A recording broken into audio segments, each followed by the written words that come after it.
weekend.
Wow.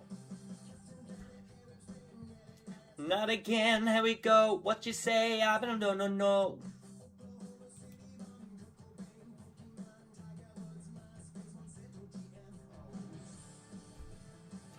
That took a second for that to come up. I don't know if I like that, but hey, here we are. Alexa, stop music.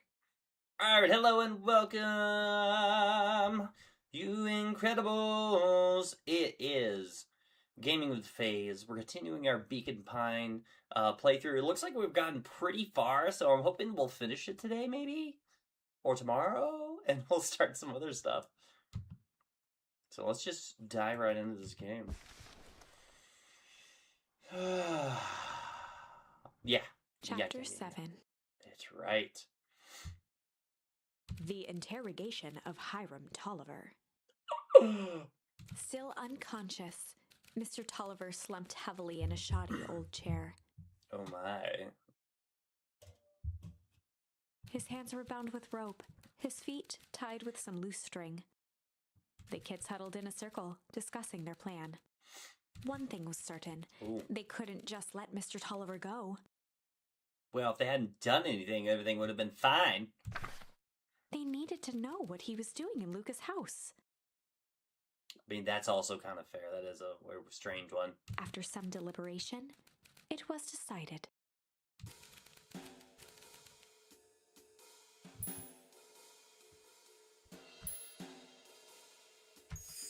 They'd run the classic good cop, hard cop interrogation. This is a good cop, bad cop, hard Willow cop. brandished a steely gaze. I've got this. Read about it 100 times. Rollo swaggered past the chair which propped up the slumping Hiram Tolliver. Without even looking at his captive, he began with a long, blustery drawl. Well, Mr. Tolliver. Mr. Tolliver remained motionless. Rollo spun around to face him. He'd clearly expected to rouse Mr. Tolliver with his booming voice. Mr. Tolliver? Beck and Luca gave each other an unsure glance. Rollo slammed his fist on the table. I said, Mr. Tolliver! He grabbed the table lamp and beamed it onto the unconscious face. Mr. Tolliver groaned and slowly lifted his head. He recoiled with a muddled, weary squint. What in the world? The chair wobbled as he attempted to straighten up. Who's there? Mr. Tolliver could only make out rough shapes through the glaring light. With a gruff tone, Rollo hoped to both conceal his voice and intimidate. I'll be asking no questions here, punk. Now hold on. Let's just calm down. Oh, I am calm. Calm as a carrot in dirt. As for you, looks like you're sweating. The doubtful expression on Beck and Luca's faces transformed into awe. We can do this my way. Or, well, let's just say I've never needed another way. Rollo, hitting his stride, was now It's channeling ridiculous. every detective trope his memory could recall. He slammed the table again. Now dance! What? I don't even... Mr. Tolliver's voice became desperate. He was nearly in tears. You tied me down. How on earth can I dance? Dance with your mouth, punk.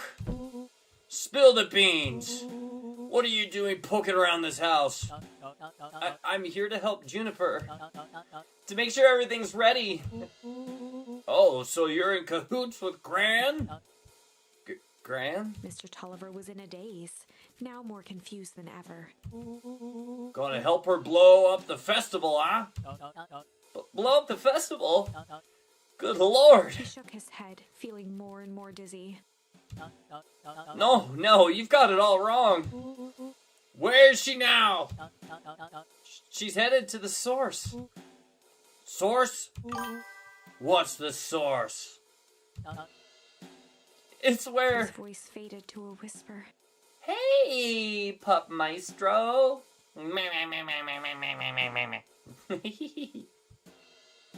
You're in ad jail? Oof. I am sorry.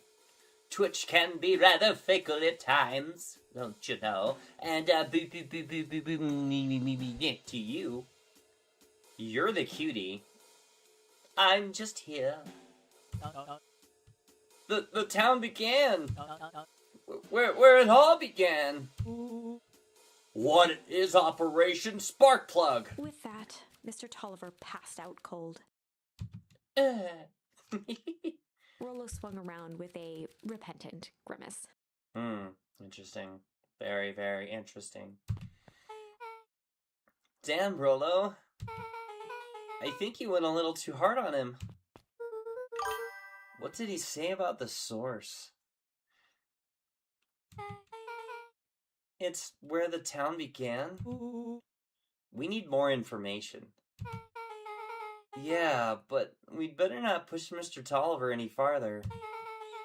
Is there anyone else who might know more? What about the History Museum? It just got set up for the festival. Nah, that tent was put up by the Valentines. Everything they do is just a bunch of fluff to glorify themselves. Is there anything more reliable? The library. If there's any information about the source thing, Kato can help us find it. Let's go get some answers. And we're now in the library, where all things are stored. Pup Maestro, from the ad jail. I'm so sorry. This is a dang nice library. Thanks. We work hard on it. I don't know how to do his voice. Aren't you a little too adorable to be a librarian? Pup, I am doing well. I'm doing really, really well. Had a kind of a chill and semi-relaxed day, actually, so far. How about you? How are you? I got a new charm. Adorable! Oh, Kato hung out here so much, eventually they gave him a set of keys. I just keep an eye on the place for Miss Novak sometimes. They got you working for free? It's quiet, and I get access to all the books I can read. What more could a person want? Fair enough. What can I do for you all? We need a favor. I already told you in Rollo. I can't put you any higher on the waitlist for the next Hank Atomic. And if you're here with more candy, I'll have to know I'll have you know I can't be bought. Enjoying your lifestyle? Nice, nice. That's awesome. I guess you could say I'm enjoying my lifestyle. I'm not too excited about next week, though. Next week I gotta leave and go do my annual military thing, and I'm just kind of like, bleh. I'm over it. I'm ready to be retired from it. Call it a personal code of conscience. Actually, we're looking to do some research. Now you speak in my language. What are you looking for? That's the thing. We sort of don't know. What do you got on this history of the town? There's the county record archives. What's in those?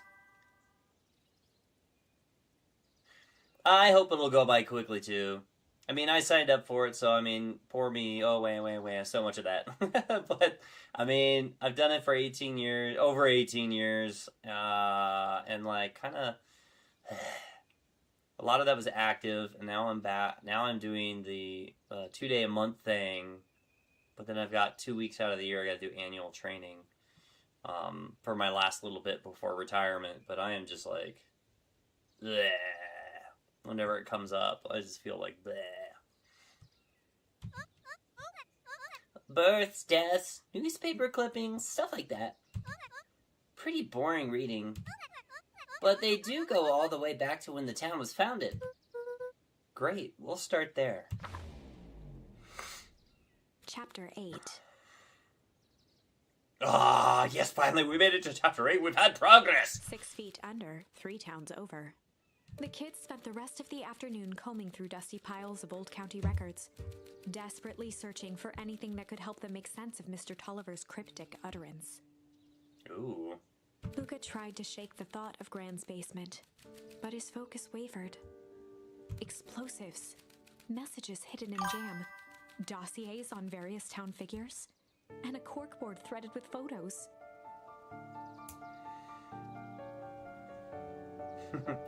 Totally fair. It's definitely not for everybody, and I'm definitely at a point now in my both in my career and in my personal life. I'm done. I'm ready to hang the uniform up and move on. And I'm now a lot of it from the service. I'm now having health issues that are adding to some of that stuff. Ooh, you and I probably would have been friends.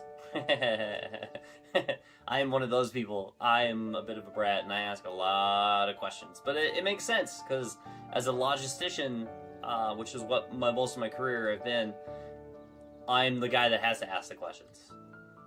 I'm the guy that tells people no, also, a lot, which is... conflict. So much fun. Gran was the only family he had left. He still couldn't bring himself to believe the worst.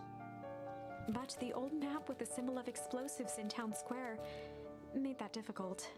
As the sun began to set, the kids were no closer to the truth. It definitely can be. If I've read any more records, my eyeballs are gonna pop. We have to keep digging. If I dig another word, I'm gonna end up in one of these as ow my gosh, I can read, I promise. I'm gonna end up in one of these asinine death records. Rollo Cotter lived a full and wonderful life. Deli read so much boring crud that his brain oozed out of his ears. Rollo shut his book with an assertive nod. If you got a better idea, spit it out. You sound like my sister. Hey, pup. Absolutely. Pretty much I'm an open book. I'm in the Army, and currently now I'm in the Army National Guard. In Colorado, to be specific. Keep pushing your luck, pal. And it won't be boring county records that kill you. I'll put you in the obituaries myself. Rollo muttered under his breath. None of your county record. Really? That's the best you've got? When I'm done with you, you'll be the footnote in history. Just Bex like... jammed her finger down on the open page before glancing down to read. Jay Hartford here. I'd love to see you try. Hey, hey, hey. We're all a little tired here. Let's just take a minute and... Something tickled the back of Luca's mind. Ah, no. No, pup, not a crayon muncher. Wait, what was that name back? In the obit? Jay Hartford. From the Brookville Tribune 8 years ago. That can't be right. What is it? Jay Hartford. That's my grand's name, Juniper Hartford. Maybe there were 2 Jay Hartfords? Mrs. J. Hartford is survived by her daughter, E. Hartford.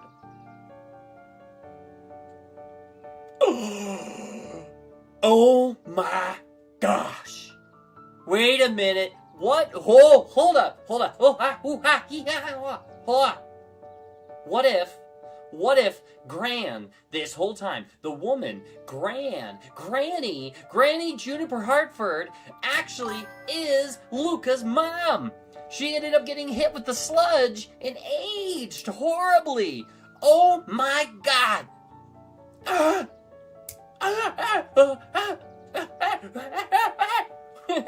That's okay.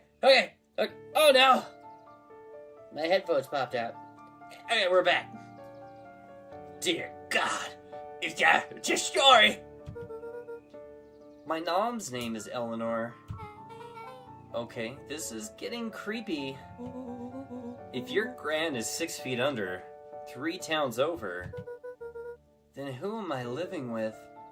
The question hung in the air.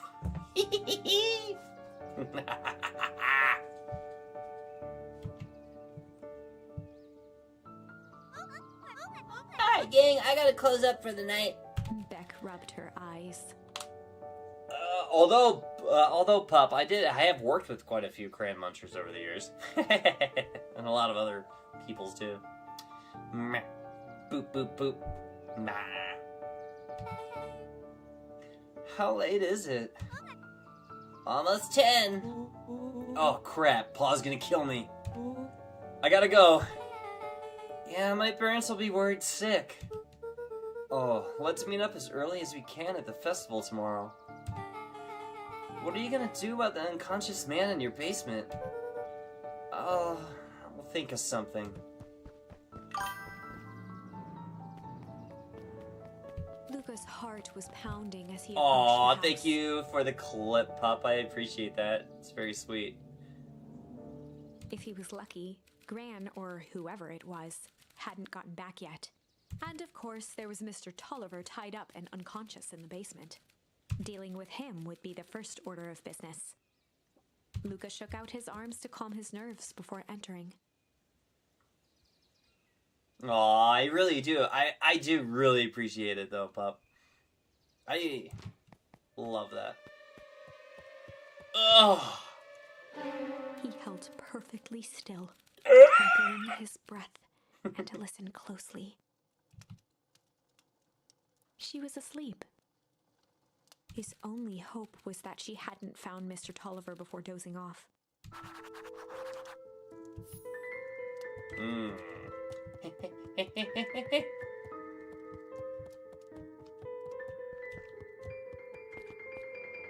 Oh no, yeah, he's gone. Yeah, he's gone. Oh no. Mr. Tolliver was nowhere to be seen.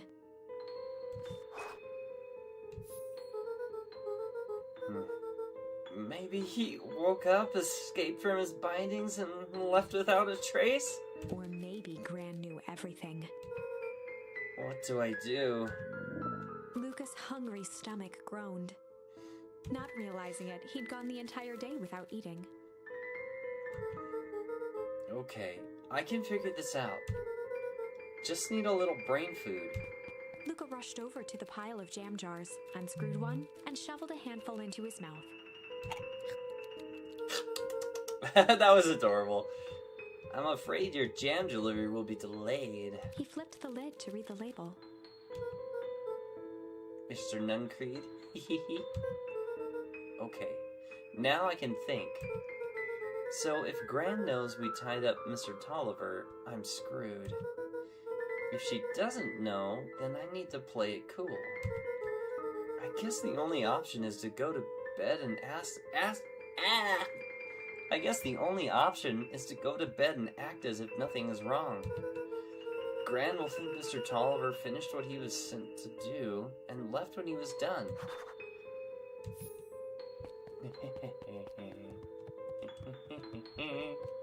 Okay. She's got Gran? Okay, stick to the plan. Go to bed and play it cool. As Luca climbed the final stair, the emotion of the day dragged heavily on him. With each consecutive step, his legs weakened. His stride began to falter. He tried to grab for the railing to steady himself. Something was wrong. Come on, legs.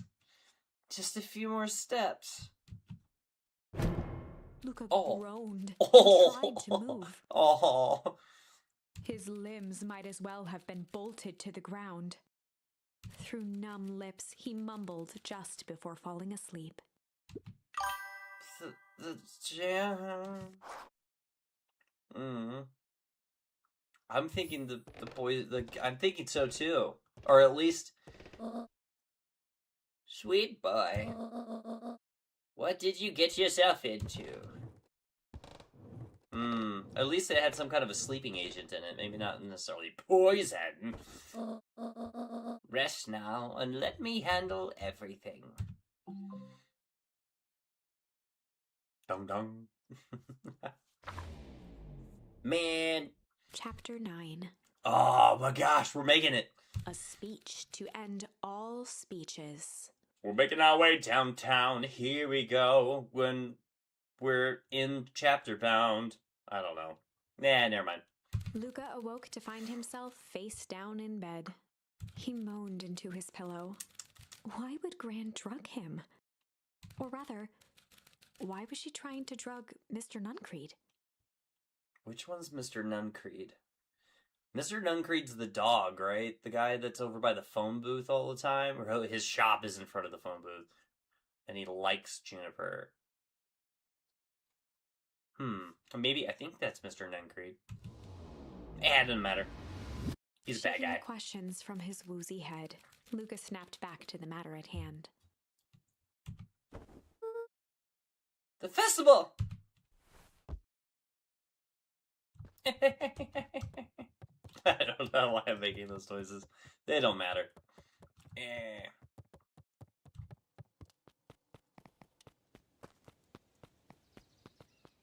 Look at him run. Oh. Where have you been? Gran put something in the jam. Yeah, we know. Secret messages for secret conspirators. Not this one. The one intended for Mr. Nuncreed? Put me to sleep. Whoa! Sly devil.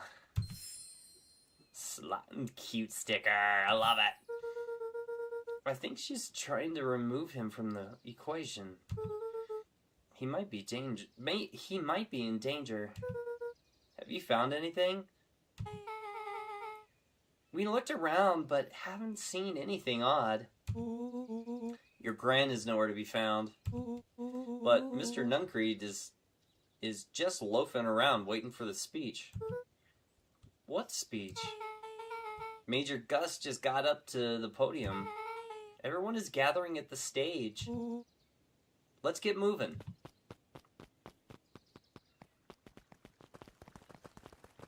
Augustus Valentine nervously wiped his brow. Ahem. Is this thing on? Oh. Hello, Beacon Pines. I'm Augusta Valentine, your mayor. I suppose you already know that.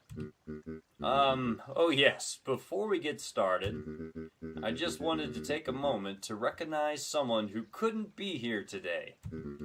This town wouldn't be where it is today without my father, Sharper Valentine. So I thought we could begin with a round of applause befitting such a great man.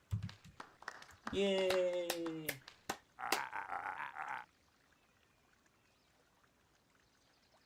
Even that's more than your Carter deserved. Gus cleared his throat and awkwardly loosened his tie.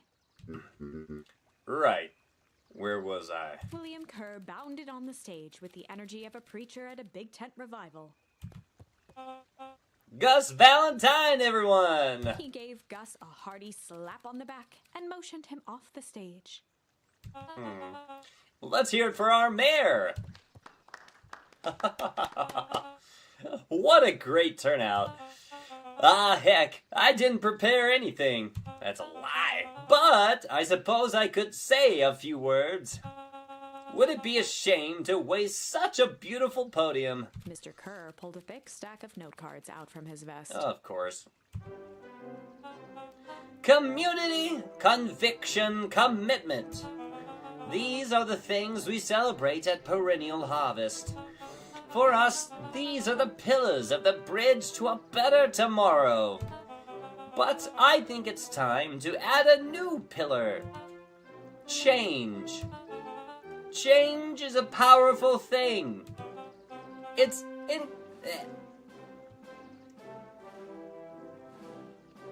inexorable, unavoidable, and undeniable.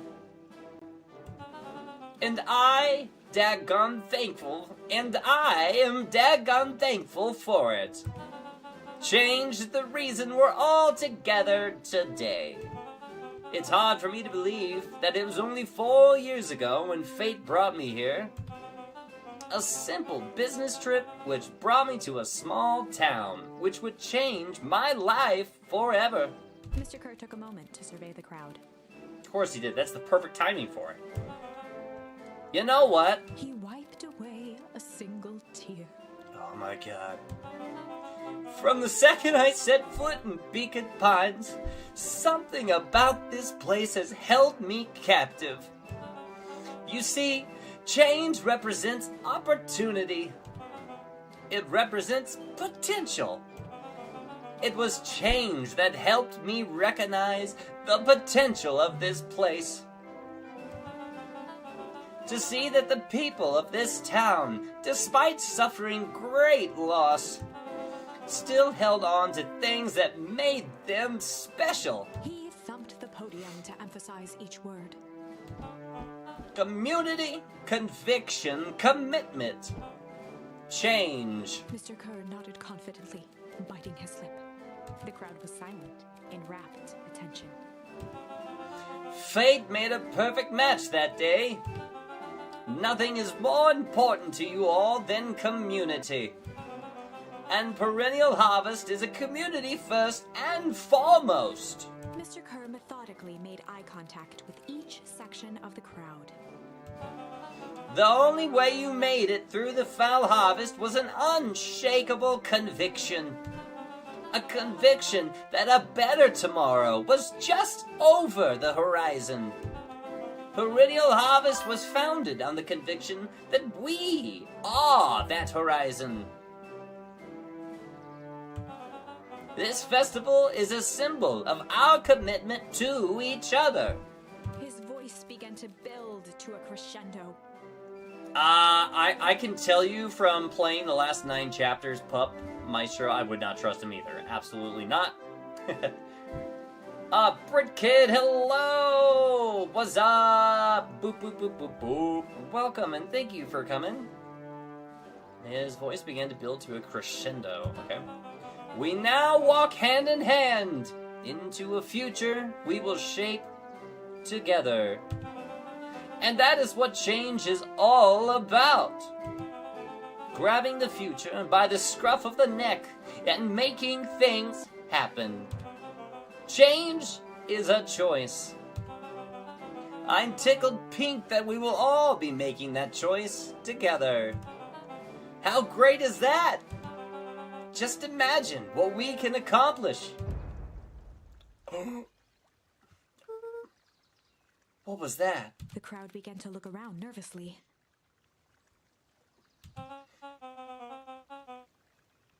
Don't worry. A little thunder isn't going to ruin this day. Everyone remain calm! Mr. Kerr quickly flicked through his note cards. Where was I? Through all of my travels, I have learned one true thing. One always reaps what they sow. We have all planted a lot of good in this town, and so it is with a happy heart that I can proclaim... He raised his hands up to the heavens. A harvest awaits! Oh. No. At that moment, a merciless wall of impossible cold air ripped through the crowd, instantly freezing everyone and everything it touched. For a man like William Kerr, this was a fitting way for things to end. On a stage, with an entire town frozen in rapt attention for the rest of time. The end. Means I made a bad choice somewhere in my choices. That ice again! Whenever I think we're getting close, it comes along and ruins everything. Maybe we should just quit? Maybe you should just close the book, walk away, and never think of me again. No, I don't mean that. No, we got this. We got this. It just means we have to go back and change one of our choices. We got a little closer this time. We just need to try again. Yeah, it just means I made a bad choice somewhere. Please. Oh, but it's so frustrating.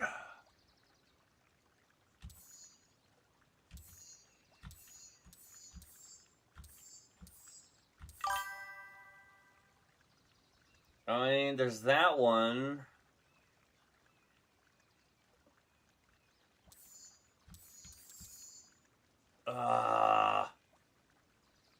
I don't know which one. Should we redo this one? But I feel like even if we change how we approach talking to Mr. Tolliver, I don't know if that's going to really change the information that we gathered. But the only other option would be to go back to this potential outcome and refuse to let Iggy go.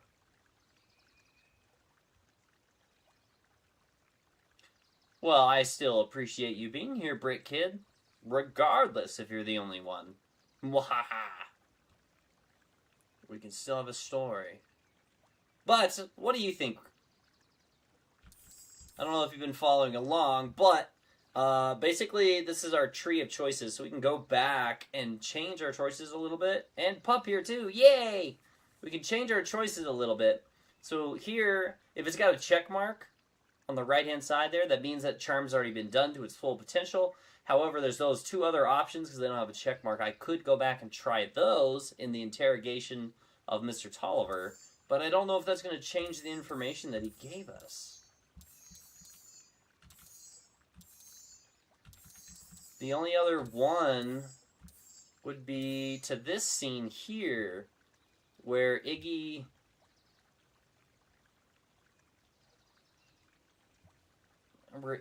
chose to follow his death to save the town. Choices. Which one would you guys do?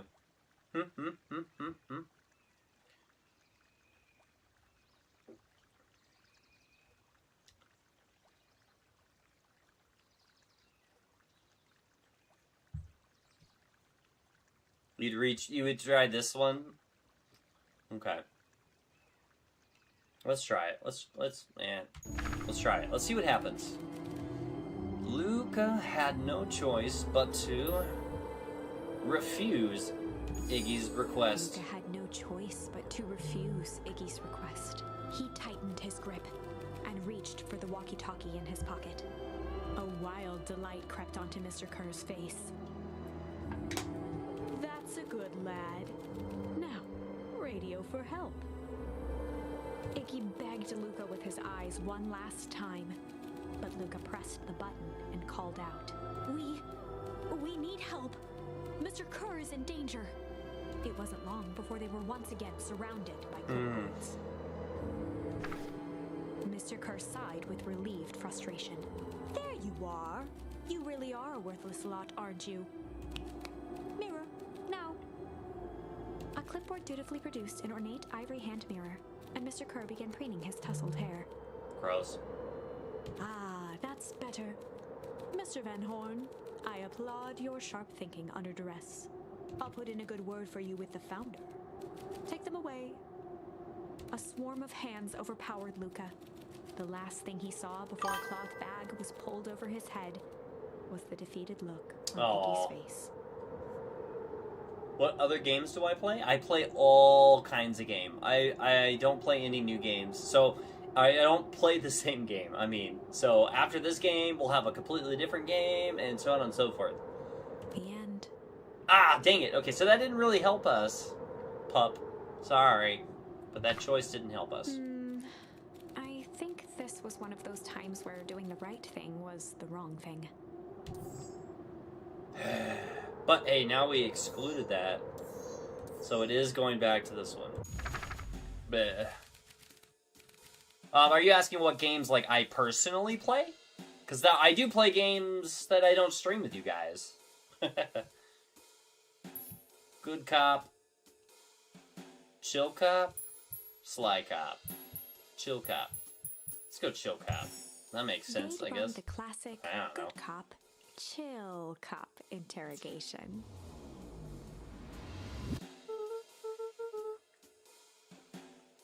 I'll handle this. Just gotta play it cool. Luca walked calmly to the light switch, flicking it off and on a few times. My personal preferences for video games, I like Halo, Gears of War. Actually, I play really kind of anything. It's easier for me to tell you the games I don't like to play. I actually am not really a fan of the GTA series. Sorry. I don't like strategy, like top-down style games. I'll play some, though. Some I do enjoy. I don't like racing games, and I don't play sport games. I just don't find them fun. That's just me. I just don't find them fun. What else? And I don't like turn-based combat. So I know. That means the whole Final Fantasy series is basically out the window for me. But that's kind of the thing. It's easier for me to say that. What about you, Brick Kid? Mr. Tolliver shook his head, gathering his wits. Oh, golly, I sure got my bell rung. He looked over to find Luca, who returned a calming grin. Sorry, Mr. Tolliver. This was all a big mistake. Luca, what's going on here? Why do you have me strapped down? No one's fault, really. Rollo just got a little startled. Rollo's here? Rollo and Beck emerged from hiding to give a timid wave. Well, alright. Mistakes happen. You kids gave old Hiram a good scare. Let's just get me out of these ropes and call it even. Luca glanced over to Rollo and Beck, who replied with skeptical looks. Well, Mr. Tolliver, why are you in my grand's basement? I'm here to help, of course. Help with what? What's my gran up to? If you'll just cut me loose, I can show you. How do I know we can trust you? Mr. Tolliver exhaled with disappointment. Luca, have I ever done wrong by you? No. And since your gran moved to town, haven't I been nothing but welcoming? Yeah. So why would I turn back on your family now? Oh, it's just...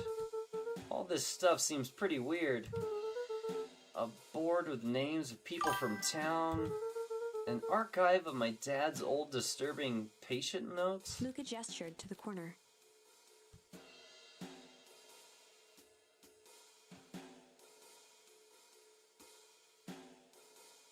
Heck yeah.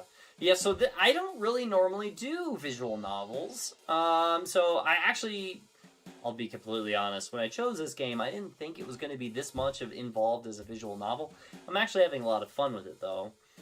For a while, I did try to do a channel that was Storytime with Phaze, and it was where we did nothing but visual novels, and it was just me practicing my voice, my voiceover work, and character acting, and all that, and it was a lot of fun, but the channel kind of died, so I just kind of moved on. Just straight up just video games. So this is my little touch base back into that world. Barrels of explosives. I can explain everything. You just need to untie me. You kids deserve an explanation. Luca looked again to Rollo and Beck. This time they shrugged. Luca began to slowly loosen the bindings. Mr. Tolliver gently rubbed his wrists. That's a good lad. This'll all make sense in no time. In time. Oh, he's gonna run away, isn't he? Perceptively toward the stairs as he spoke. You see, this town has secrets, Luca. A very dark past indeed. Before the kids had even noticed his movement, Mr. Tolliver was at the light switch. A past that must be brought to... He punctuated his final words by flicking the switch and rushing up the stairs. Light. Wow. Son of a... Beck darted to the wall and turned back on the lights. It was too late. Dang it. Rollo confirmed what they all heard. He just locked us down here. Mr. Tolliver's muffled voice came from behind the door. I wasn't lying, you know. This is for all your own good. You kids just keep tight down there. And let the adults handle this. They looked bewildered at each other. Nah.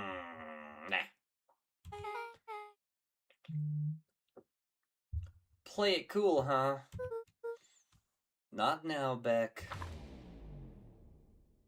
They heard the staccato thump of quick steps exiting the house. The kids looked down in resignation. Alright, I made another bad choice. This isn't how it goes in Hank Atomic. For some reason, they'd always assumed it was up to them to save their town. Luca opened his mouth, hoping to conjure some magical words to make this right. That's a really awesome question, Brick Kid. I don't actually know. Yeah. Most of the voiceover work I've done is all audiobooks, and they're nonfiction. I really want to break into character acting and to actually do, like, voices, but I've not really had any chances or work to do that. I've had plenty of auditions, but, yeah. Yeah. I don't know. It's a great one. Only a hollow croak escaped. It's probably not the right answer from me. I should probably know, but... The end. Dang it, we did make a bad choice. Again! Well, we certainly aren't going to find a grand resolution to our tale locked in a basement. Back to the drawing board.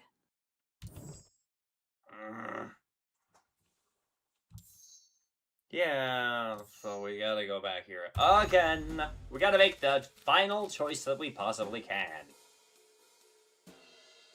Good cop. Sly cop.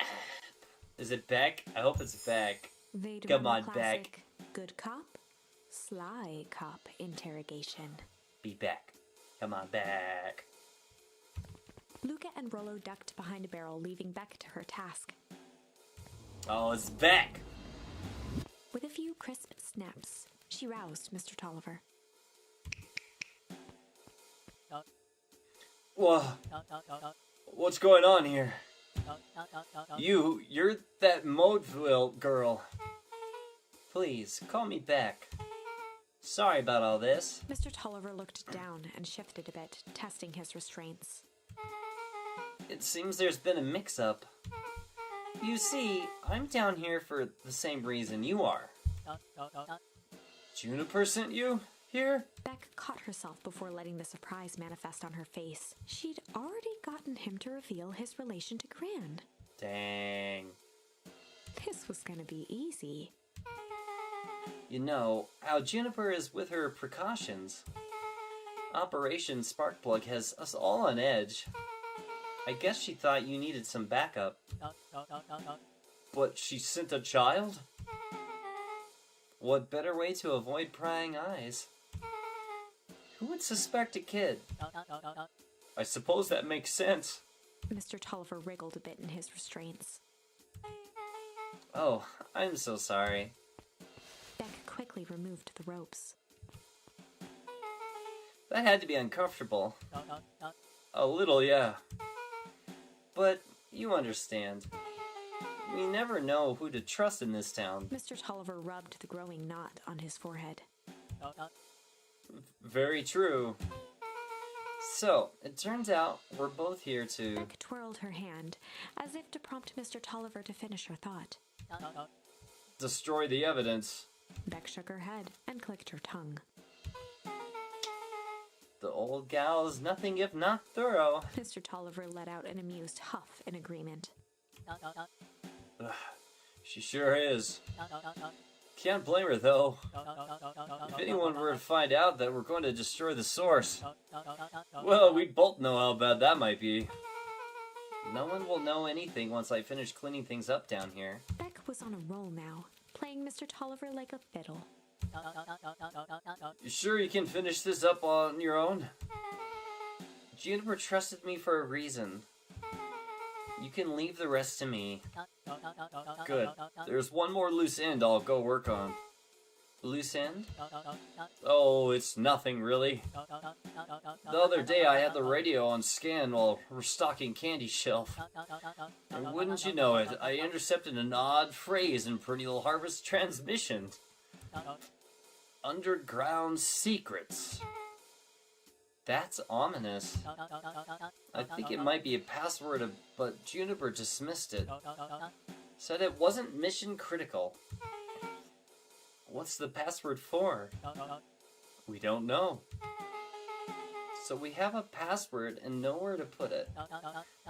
It's gotta mean something, right? Good thinking. You should probably go work that out. I've got this under control. That's a relief. Between you and me, this basement gives me the willies. Heading for the stairs, Mr. Tolliver hesitated and turned to Beck with a puzzled look. She grinned and gave him a peppy wave. With a shrug, he continued up the stairs, whistling a jaunty tune. You guys catch that? Sure did. This whole time, Mr. Tolliver's had a candy shelf. But all he ever sells us is apples! Beck blinked slowly in disappointment.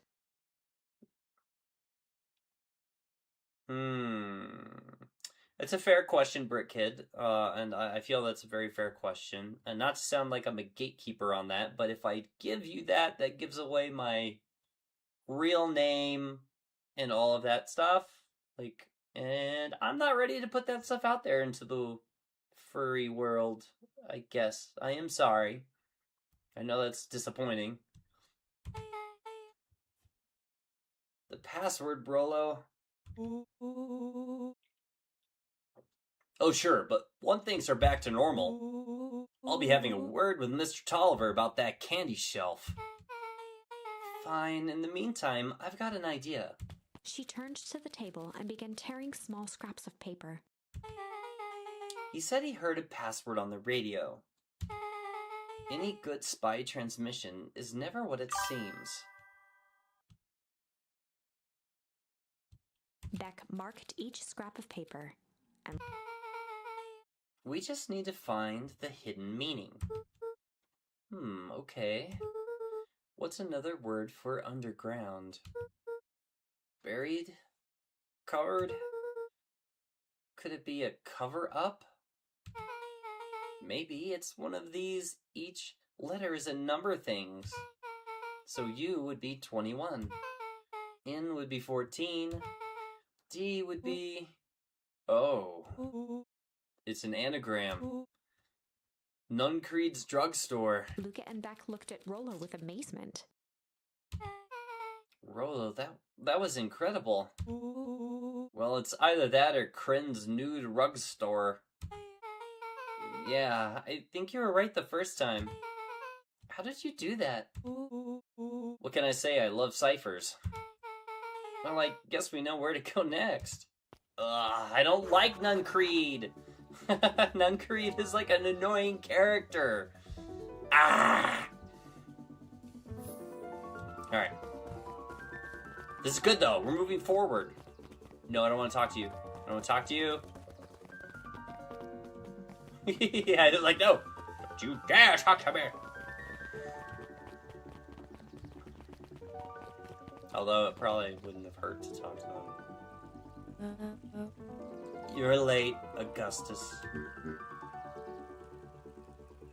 Sorry, sister. Was caught up with work. Work? You? I had a few more details to lock down for the festival. Oh, what do you have to report? What is this inside town festival really about? I think... Gus looked around nervously.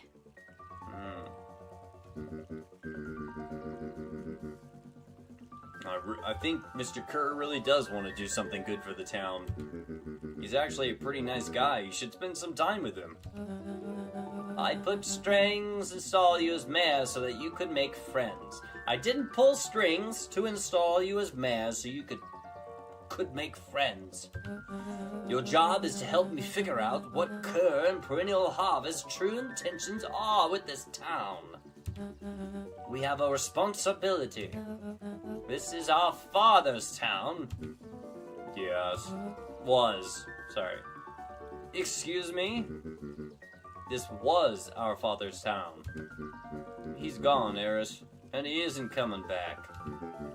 Father left us with nothing but problems. Mr. Kerr came here and offered to help us. We accepted that help. We didn't agree to them turning Father's warehouse into a toxic dumping ground. That is just a temporary arrangement. The glow can be seen from our damn backyard. They're dumping their nasty little secrets on us. When this all inevitably goes wrong, who do you think they will be blamed? Eris's cry hung in the air. We have a new choice to make now, sister. This town is going to change, whether we like it or not. Are we going to choose to be a part of that future, or be forgotten in the past? It's a shame. Father named you Augustus, but you will always just be a Gus. Good night, Eris. I'll see you at breakfast tomorrow.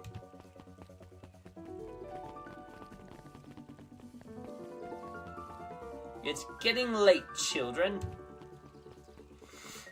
Ooh, hoo, hoo. And she's still reading a book. She's always reading a book. Good for her. Books are good. I need to get back into reading a little bit more. Oh, I don't want to talk to him either. Go away, little guy. I don't care about you. Solomon stood Dang proudly it. at the entrance to the drugstore, holding a brown bag overflowing with black licorice. Oh, I love black licorice. Hey, Solomon. We're looking for Mr. Nuncreed. Is he still in there? I'm afraid not. Then where'd you get the candy from? You might say we have an arrangement. Solomon shoveled a surprising amount of licorice into his mouth. I like black licorice. Brick Kid, do you like black licorice? Oh, you asked me a question. What are the cutest funniest nicknames you knew organic call yourself?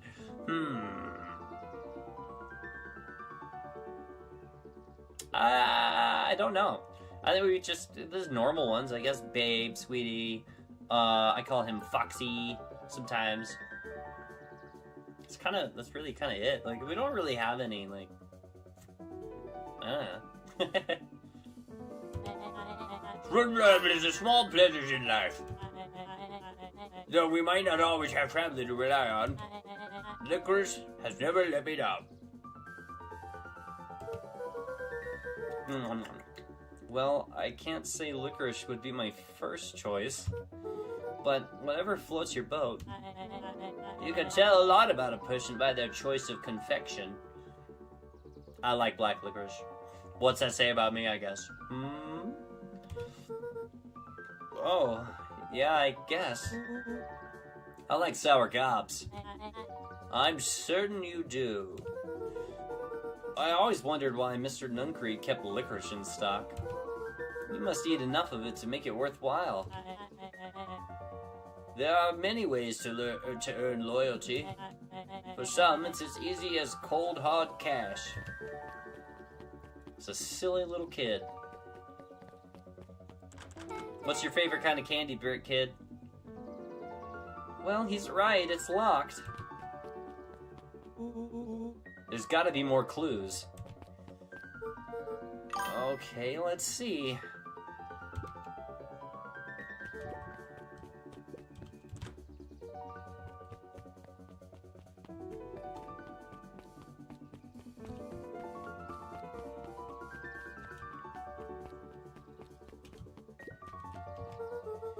Have you ever seen anyone actually use this thing? Besides Mr. Nuncreed? No. Beck cupped her hands on the glass to peek inside. That is not a normal phone booth. It's got like a blinky keypad. Why would there be a blinky keypad? Crin's new drugstore! I mean, Underground Secrets! The password! Beck flung open the door, and they all squeezed in. Oh gosh. Okay, you don't know. Do you have a favorite confection or anything like that? Any like a favorite sweet? Or lolly?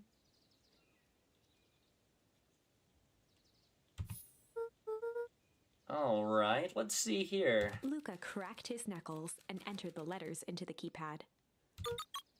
Underground Secrets. Sounds like that didn't work. Great, now what?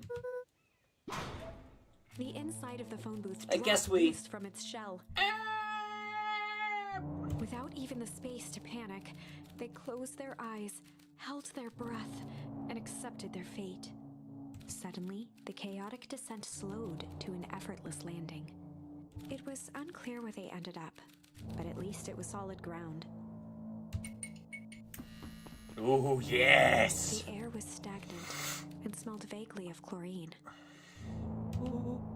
I knew it! You knew that there was a secret hub full of strange tubes under the phone booth? Of course I did! Didn't I say that? No. I definitely thought it. Luca, do you remember when I said how cool it would be if the trans-dimensional conduits from Hank Atomic Issue 12 were real? Rolo, at one point or another, you've said that about every technology ever discussed in Hank Atomic. That's why I'm such a good predictor. Ugh. It looks like each of these has something written on them.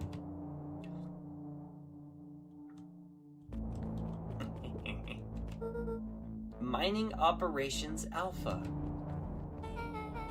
You guys have mines here? Not that I know of. This town is all farms and fertilizer. And a series of tunnels. Paul always says you can only trust a miner up to the point when they hit gold. Not sure how that wisdom applies in this exact situation. That's the thing about Pa, you don't always realize what he means until it's too late. Perennial Harvest main office. Ah, that's where my mom works. What does she do? Science stuff? Is she involved in all of this? We just moved here. How could she be involved? True. Valentine Fertilizer Warehouse. Isn't that where you almost got snatched? Yeah. Why would Perennial Harvest have a tube going to the old Valentine place? This is starting to feel like something big. Because it is something big. This suit has a broken mask. So, have we found our mysterious warehouse creeper? We've at least found their hazmat suit. If it walks like a Nuncreed and talks like a Nuncreed, let's not jump to conclusions. Just saying.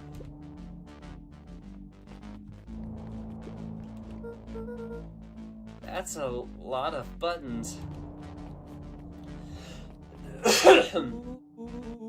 Stand aside, Earthlings. I've read enough Hank Atomic to know my way around sci-fi tech. Rollo's hands hovered over the field of blinking buttons.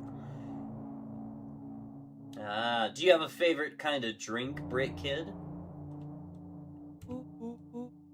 Eeny, meeny, miny.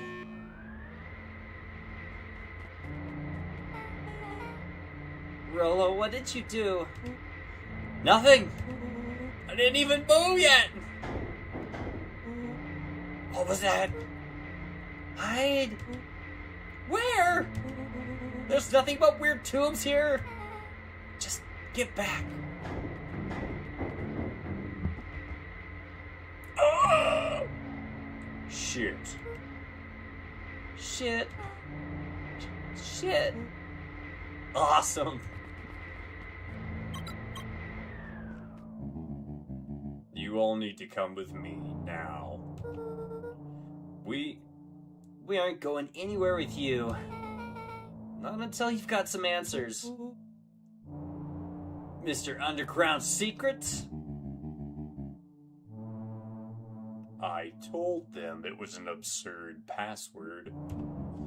But they love anything that makes them feel clever.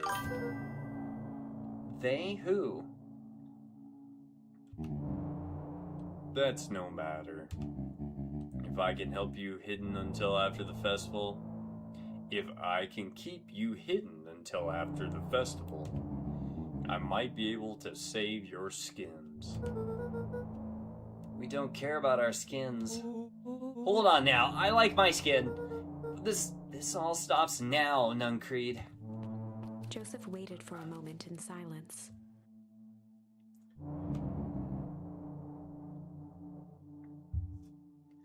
You sound just like him. Who? Walt. You don't get to talk about my dad. You know, your father and I were friends back before. He gestured toward the strange tubes. All this. That's a lie. It's true. I used to bounce you on my knee.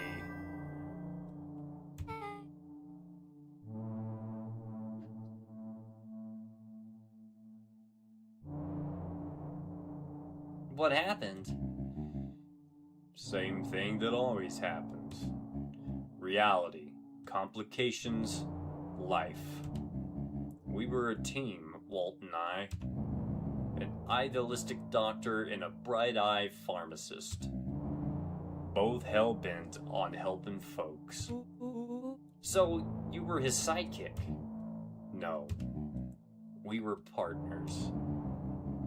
He helped the patients, and I helped him. Yep. Total sidekick. Nuncreed let out a growl of a sigh.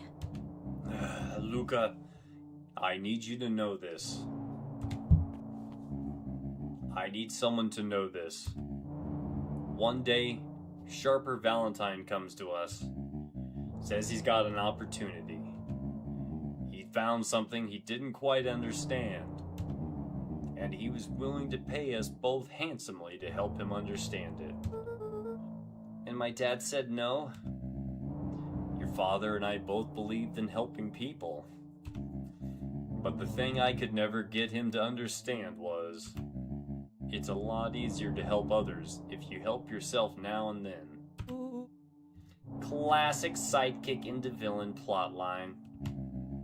Walt loved being righteous, almost more than he loved his family.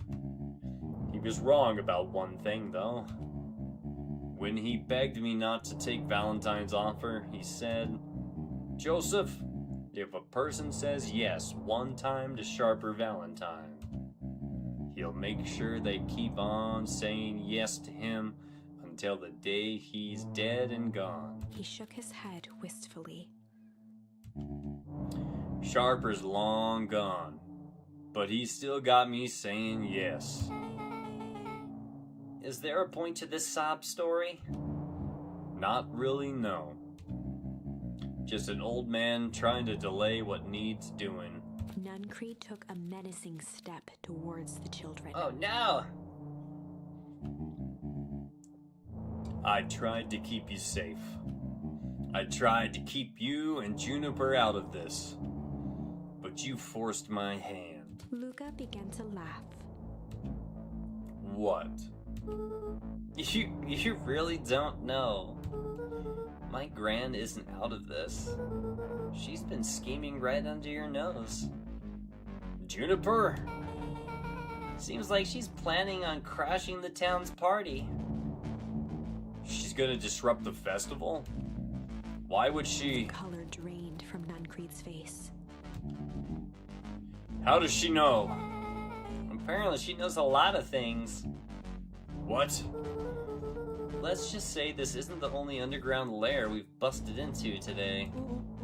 And honestly, hers is way cooler. Man, she's got maps and explosives and bad intentions, big man. Nuncreed grabbed Luca by the shoulders. His eyes were frantic. Too much info! Too much info! You need to tell me what she's going to do right now. She doesn't understand what it is she's messing with. Tell me now! She's in danger, boy! I don't know. She had a map of the mark of the fountain in town square. The fountain? But why would... A jolt of realization struck Mr. Nuncreed. She knows about the source! What the heck is the source? If she tries to destroy the source, it could catalyze. Dear God, she's going to freeze us all.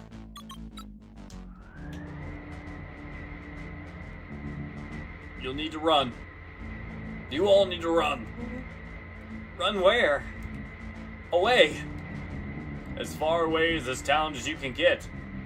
Head west and don't look back. That did not go how I expected. So... we're totally following him, right? Totally. See you on the other side. You good? Yep. I love this town. Oh, man. Chapter 8. The cold, hard truth. I'm gonna whip backwards. Beck leapt up, allowing the suction to yank her into the dark. Dimness eclipsed around her like the shutter of a camera as she seemed to cover great distance in mere moments. Well, yeah, I mean... Her only points of reference were glints of upcoming turns, which approached with frightening speed, only to carom her gracefully along.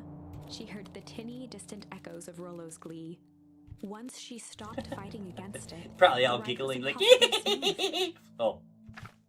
Sorry. Then, all of a sudden, as if minutes had passed in an instant, a burst of wintry air snuffed across her face, and she was flung out into the cold.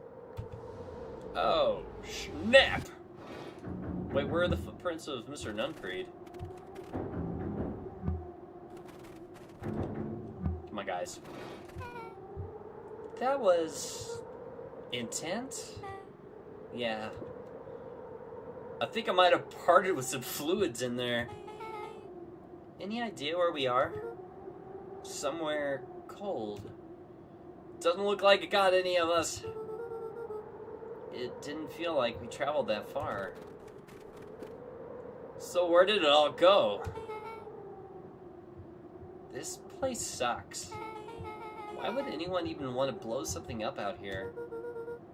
only one way to find out, I suppose. We've got to catch up to Nuncreed. I think he went this way. Come on, come on, come on, come on.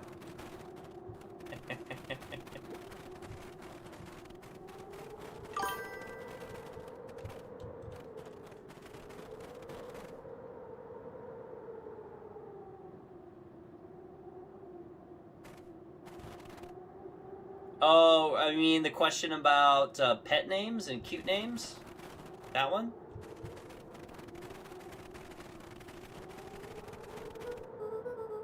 Okay, this is starting to feel really familiar.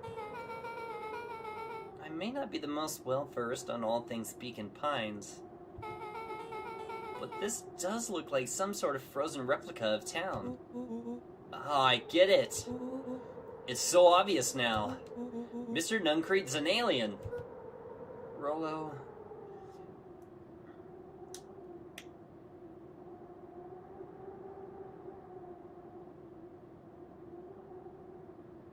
Oh, you wanted to know my favorite drink? Probably water. Strangely enough. Other than that, I enjoy any sugar-free soda. For the most part. Yes. A little bit cool. But yeah.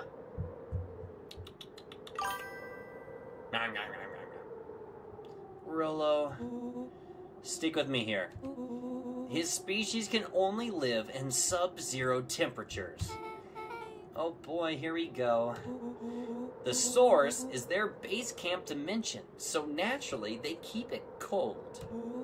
We found it by traveling through those metallic wormholes back there.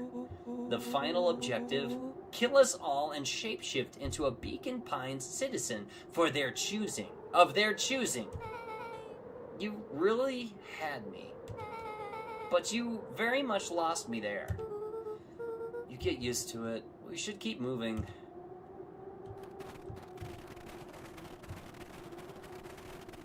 As they rounded the corner to the frozen town square, just a moment. they spotted Mr. Just a Nuncreed moment, Brickhead. inching cautiously toward a pit at its center.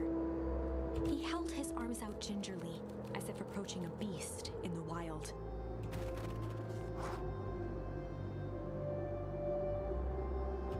Upon closing the distance, Luca recognized what Nuncreed was after. Gran stood confidently at the edge, one arm outstretched over the abyss. Nearby, a wheelbarrow had been emptied out. She held a lit torch, which flickered in the bitter wind.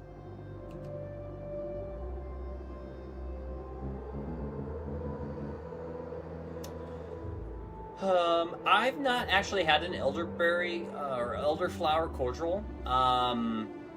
It's actually not that common to find cordials here in the United States, so unfortunately I've not chanced to try it. It does sound good though. I would be interested in trying it. I like cordial. I like black cordial in my snake bites, but those are hard to find here in the United States as well. Juniper, I don't know what you think you're doing, but I assure you, this is not going to solve anything. If you drop that, you've doomed this whole town. It wasn't me who doomed this town. I've been watching you, Joseph. I know what you've done. You and your co-conspirators. Gran? What's happening? Luca, you and your friends need to leave right this moment. Mr. Nuncreed turned back toward the kids, desperation in his eyes.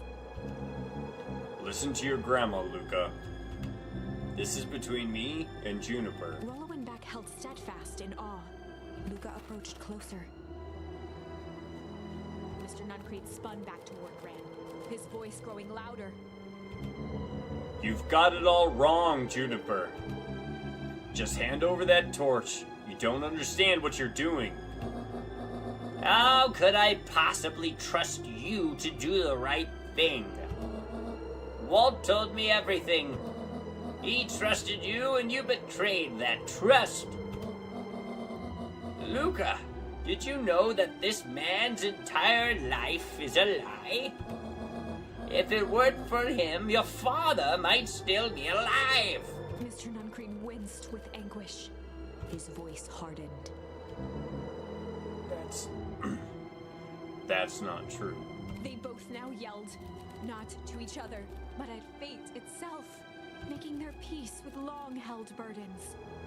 The wind howled. I'm not going to with actually yell encouragement. because that would be horrible for the microphone and everything else. Walt was like a brother to me. Walt was like a brother to me. We just had different ideas about how to affect change. Very convenient that your way just happened to line your pockets. Now, that's not fair. They menaced at each other, both catching their breath. The moment balanced on a knife's edge. Don't do it.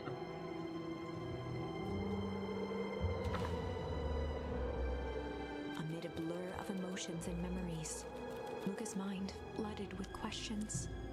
Oh, this is going to be a really important choice here. The wind calmed, as if to give him the stage.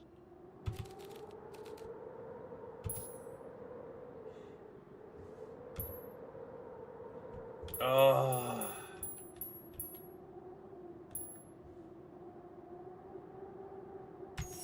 And in the stillness, he began to hum. After the death of his father, Luca had trouble sleeping. Each night, his mother would sit at the foot of his bed and hum a gentle melody. Aw. It was the only thing that could calm his mind. The only thing that, however briefly, could make it all seem okay. That melody pervaded every memory Luca had of his mother. Shivering in the raw snow, he began to hum it out loud.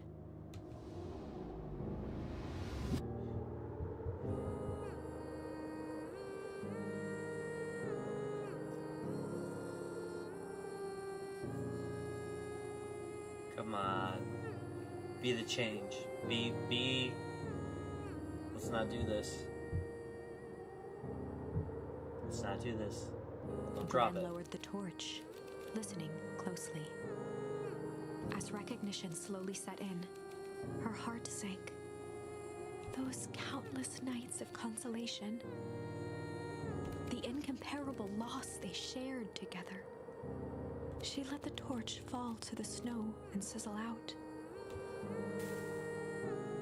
A few steps toward Luca was all she could bear before dropping to the snow herself. Through a flood of tears, she began to hum along, note for note.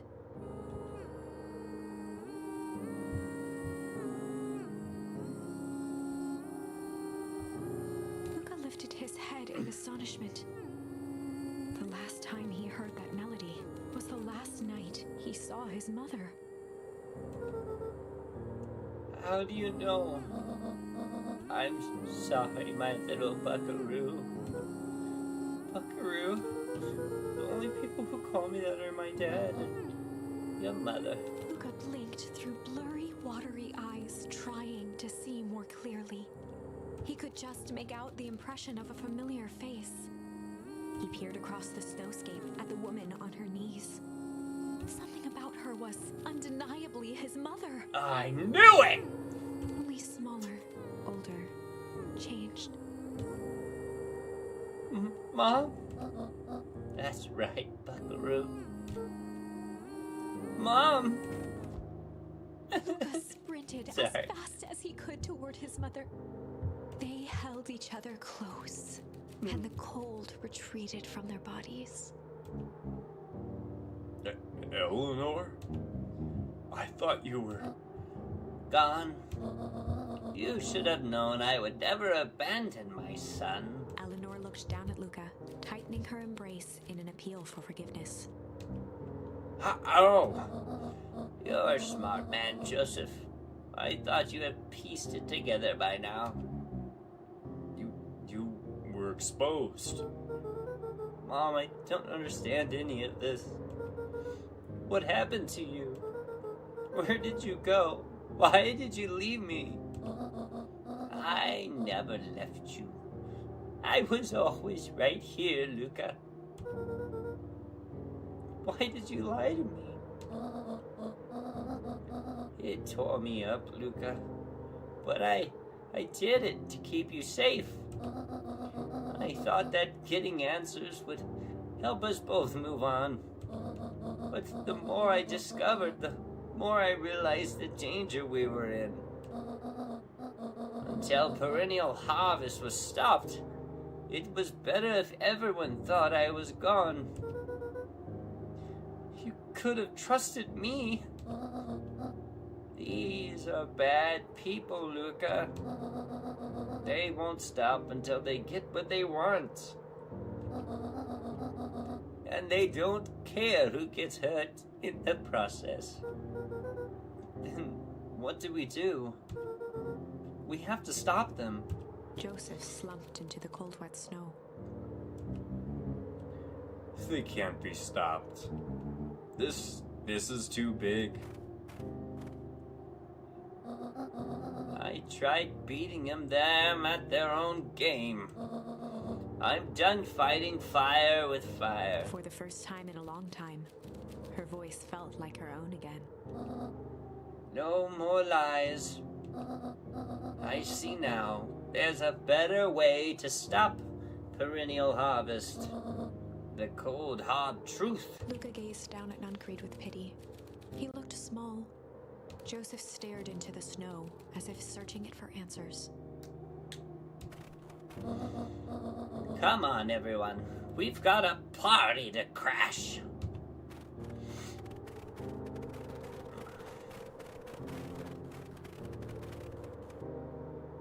What about Joseph? Joseph? You don't understand. He always wins. Chapter 9. Yes, progress! The Devil You Know. 7 months ago. Eleanor Van Horn crept down the maze of sterile hallways under perennial harvest. Oh, man. She stopped in front of the large steel door marked Deep Engineering. Ooh! No turning back now. She raised a trembling hand.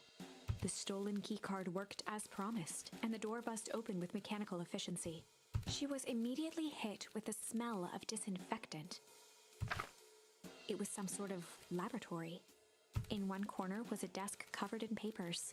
Across the room stood a tall metal pod with hoses protruding from its base. She rushed to the desk and began shifting through the piles of papers. They were experiment reports on something called Tempus Liquamen. There were dozens of them, every one stamped failed. Okay. Eleanor heard the sharp echo of footsteps approaching. She was out of time. Her eyes scanned the room, eventually landing on the strange pod. Muttering a curse under her breath, she dashed over and dove inside.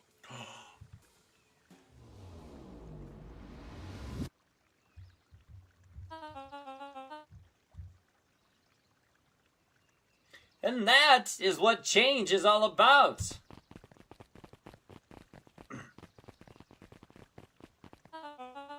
Grabbing the future by the scruff of the neck and making things happen. Change is a choice. I'm tickled pink that we will all be making that choice together. How great is that? This man is a liar. Excuse me? I will not. This town has a dangerous secret, and perennial harvest only exists to keep it hidden. Nonsense. They picked up the whole damn town and moved it right under our noses. You aren't making any sense, dear. Mr. Kerr addressed the crowd with a sarcastic tone. Imagine such a thing. That's absurd and just plain impossible. They promised they could fix the foul harvest. They told us they would clean this place up. We just had to leave town for a few days. But while they had us evacuated... Mrs. Hartford, I'm afraid I'm going to have to ask you to. You're afraid of a lot of things, aren't you? You sniveling little worm. This is growing tiresome. A little help, please. Don't you all see? This festival is a sham. An excuse to have the whole town gather in one place. They're planning something awful. I don't know what, but these people are wicked. Don't listen to her. She has absolutely no proof. I am the proof. I'm Eleanor Van Horn. Whispers filtered through the crowd. Well, aren't you just sneaky as the dickens? We all know Valentine's fertilizer was too good to be true. And now this whole town is paying the price. Ladies and gentlemen, I am so sorry about this disruption. My associates will take this obviously disturbed woman somewhere comfortable so that she can get the help she needs. She's not the one who's disturbed. You two-timing clown. Blah. You all know there's something wrong with this town. I was just easier to look the other way. The truth is...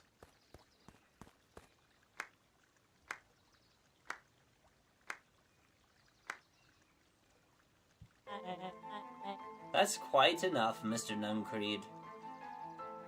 Torment dragged on Joseph Nuncreed's face. Yes, sir. Take them away! No, I want them to see this. Ah, the ever-tempestuous Eleanor... The ever-tempestuous Eleanor Van Horn. You've been quite the thorn in my side. Like a weed that's buried in where it doesn't belong. I must confess, you look dreadful. He paused for a moment, plucking a piece of fuzz from his sweater and discarding it to the ground. Consider yourself in rare company. You've managed to pull one over on me. It won't happen again. I knew you had some sort of plan to disrupt our little party. But alas, I expected something a bit more impressive than incoherent rambling. No matter, your failures are yours to bear. Mr. Kerr? Yes, sir. It's a shame it was cut short, but I thank you for that rousing oratory. I will take it from here. Yes, sir. Of course, sir. You have done quality work for me, William. You can look forward to the recompense we agreed upon. Kerr gave a bow of deference. Founder, you're most gracious. Gasps rippled through the crowd. Oh my god, he's actually like the reversely aged Mr. Valentine, isn't he? Mr. Sharper Valentine. Thankfully, we can dispense with the formalities from here on out. Solomon pulled a glass vial from his pocket. In one smooth motion, he downed its contents. A triumphant smile grew across Solomon's lips. You can all call me Sharper His body Valentine. and face began to contort and expand as he disappeared into a belching green mist. But his clothes are gonna fit now?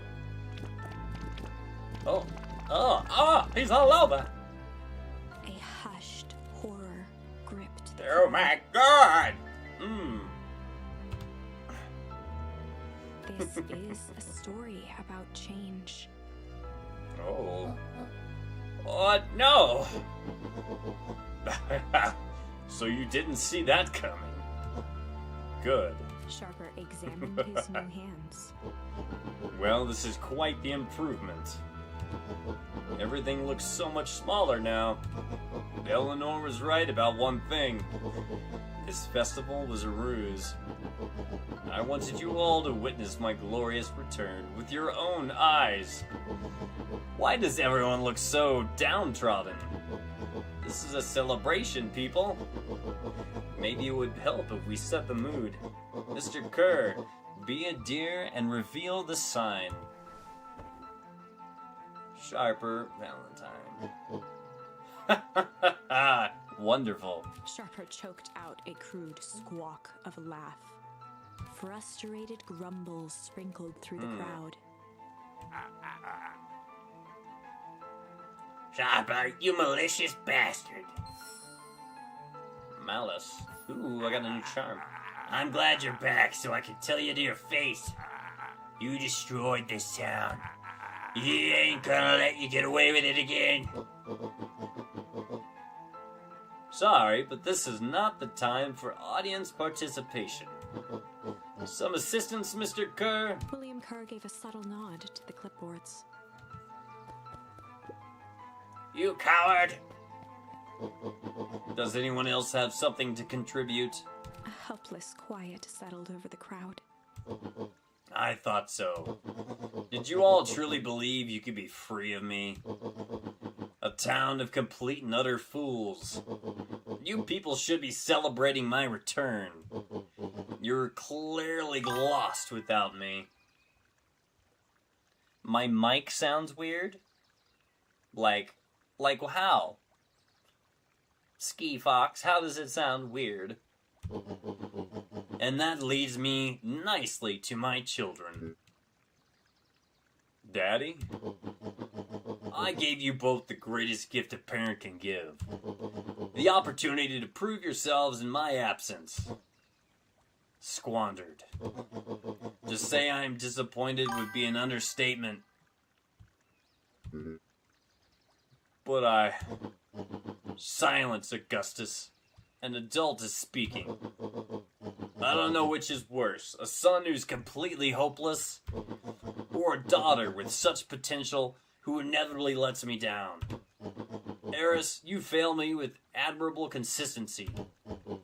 Thankfully, I was counting on it this time. Father, I have been wasting time, my dear. Nope, it's not furry romance. It's Beacon Pines. Chapter 9. We're actually, getting near the end of the game. Have I ever heard of Sam and Max? Maybe? Aren't those the characters from the furry comic The Weekend? Maybe? Maybe I don't know who they are. I'm sorry. I don't know who they are, Brick Kid. What have you accomplished? I was focused on commenting your legacy. Legacy? Who needs a legacy when you could just live forever? But what about... It's alright, kiddo. I'm afraid you suffer from a complete lack of imagination. There's just no helping it. Now then, where's Joseph? This is Ski Fox. This particular here novel is not NSFW. You didn't take the opportunity to slip off, did you? Ah, there he is. Everyone should give him a hand. None of this would have been possible without Joseph. Ah, the Weekend comics. Yes, there is, definitely is NSFW in that. I think you've said enough. Nonsense! The people deserve to know how helpful and loyal you've been. I only did what I did because he left me no choice. You always had a choice, Joseph. You were simply too weak to take it. No matter. Cheer up. You're about to be rich beyond your wildest dreams.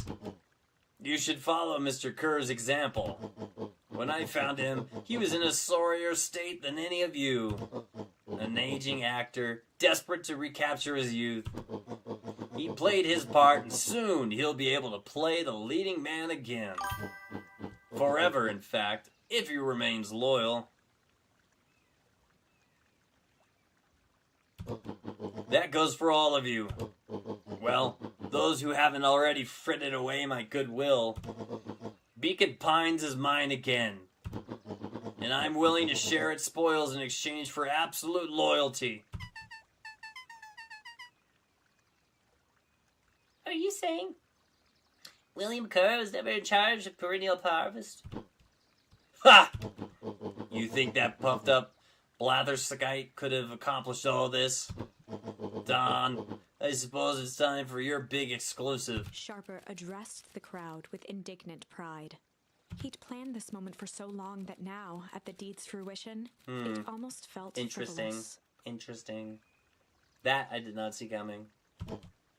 You see, I need a figurehead to hold things down while I orchestrated my return. Someone to misdirect, lie, and bilk this town for a spell. So I invented William Kerr. Take your bow, you've earned it. Mr. Kerr flourished a preposterously elaborate bow. Yep. Patrick C. Montague, thespian extraordinaire, at your service. Founder, I just want to thank you again for this opportunity. It truly was the role of a lifetime. Wait. So this Bill Kerr was a patsy the whole time? Now that your secret is out in the open, what's that to stop this town from rising up against you? Oh, that's the delicious part. Fear. Thanks to our clipboards, I know what each and every person in this town fears most. And I will make those fears manifest for anyone who steps out of line. The choice is simple. I'm not afraid of you. Ha! The young hero. I've kept a keen eye on you, boy. You and your friends made a habit of disrupting my plans. What a pity. If things would have gone a bit differently, you might have had your moment of triumph. But that's a fate for you. You can't do this. Oh, but I can. I have won. Never underestimate what a great man can do given time. And now time is my plaything. Perhaps the most expensive thing I've ever bought. But well worth it. Ha! Sharper coughed up one final laugh and cracked his knuckles. Enough chit-chat. Let's get to work, shall we? And so Sharper set about remaking the town in his own image. The fertilizer factory soon reopened for business. Sales rose steadily as more and more farmers across the countryside began to swear by its miraculous properties. Interesting. Beacon Pines became famous, a secretive town that, for the right price, shared its gifts with all. Gifts that became more and more necessary in a world where winters grew longer and longer. The end. No, that's not the end. That's not the end. This is wrong. Yeah, see? Yep. Things are becoming clearer now. You can feel it, right? We can't let Sharper win. He might just be Sharper's the not key winning. to this whole thing. Let's see. I could weep. What else?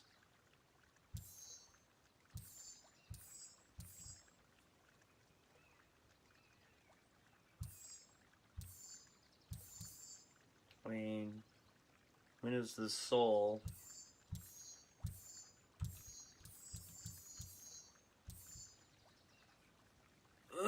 Here I could cry. Well, here I can hit him with malice. Let's try malice. There was a malice lurking behind those eyes. There was a malice lurking behind those eyes. Wow. Like a trap ready to spring. Luca felt the weight of Nuncrete's hand on his shoulder. Something wasn't right. He didn't know why, but something was telling Luca to get out of there. I just want this to all be over. Of course, I'm sure it will all work out soon enough. I should get going. I told Roxy I'd check for Rollo at the Luca treehouse. twisted free of Nuncreed's grasp. Of course.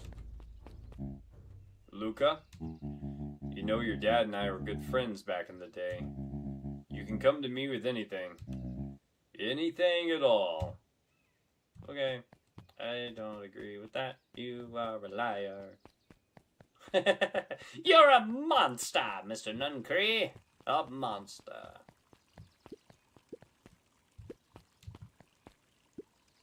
These festival decorations are a bit humdrum. Now, if I were to throw a festival, it would be a thing to behold. I agree. That's all more than a little fad. It's worse than sad. It's boring. What if we did a little something to spice things up? I'm listening. You know that festival sign waiting to be unveiled? It would be a shame The if two someone... scurried off, eagerly formulating a plan. Blah. Blah.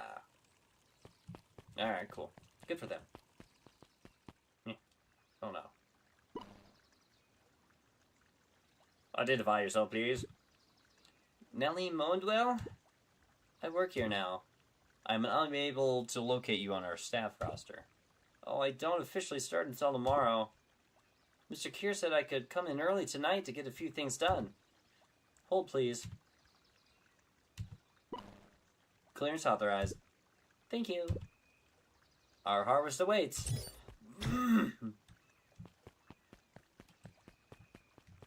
Don't want to talk to any of you. Don't want to. Nope, nope. Excuse me. Rollo? He aired a long holler into the woods. Interesting. Rollo!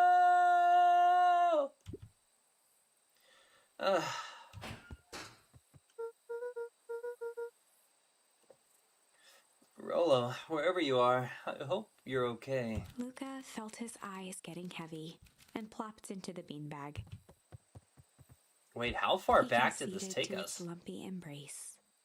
How far back did this choice take us? Oh gosh.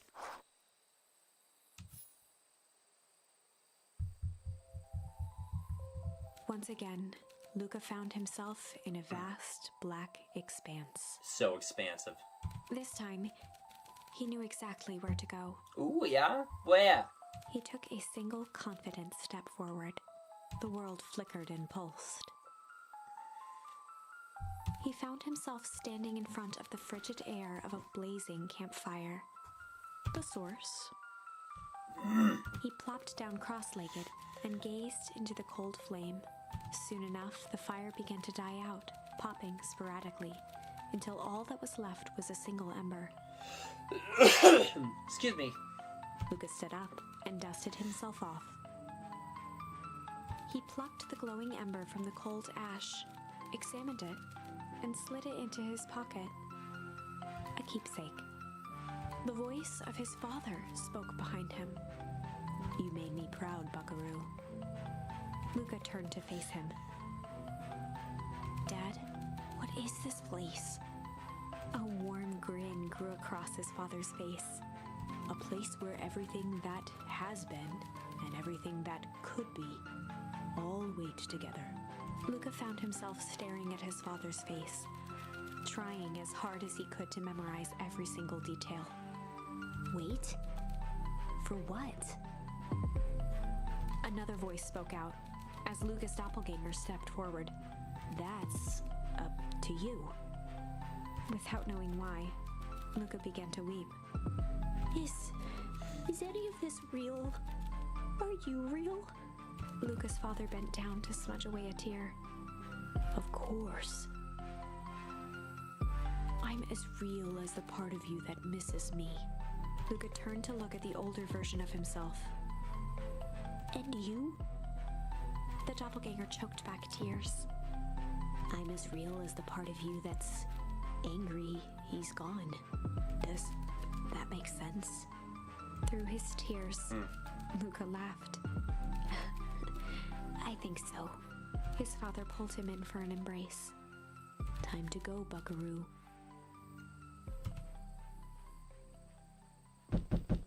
was startled from his dream by a banging on the floor. Are you there? A commanding voice rumbled from below. Just as Lucas sprang to lock the entry hatch, the door knocked open. Oh no. Chapter 5. Oh! This shot us all the way back to chapter 5. Oh my gosh. Okay, well, this is where we're going to stop for the day. Okay, dang. Okay, chapter 5. That's kind of disheartening. But thank you. Hey, everybody, thank you so much for hanging out and checking out this next part of the playthrough. Hopefully we'll, I've been saying it the last 2 times, but hopefully we'll be able to finish this game tomorrow, so we're not left on a giant cliffhanger when I leave next week to go do my guard duty stuff. But we'll find out. Thank you, everybody, for watching. Please consider liking and subscribing, and I will see you all really, really, really soon. Ha-ha!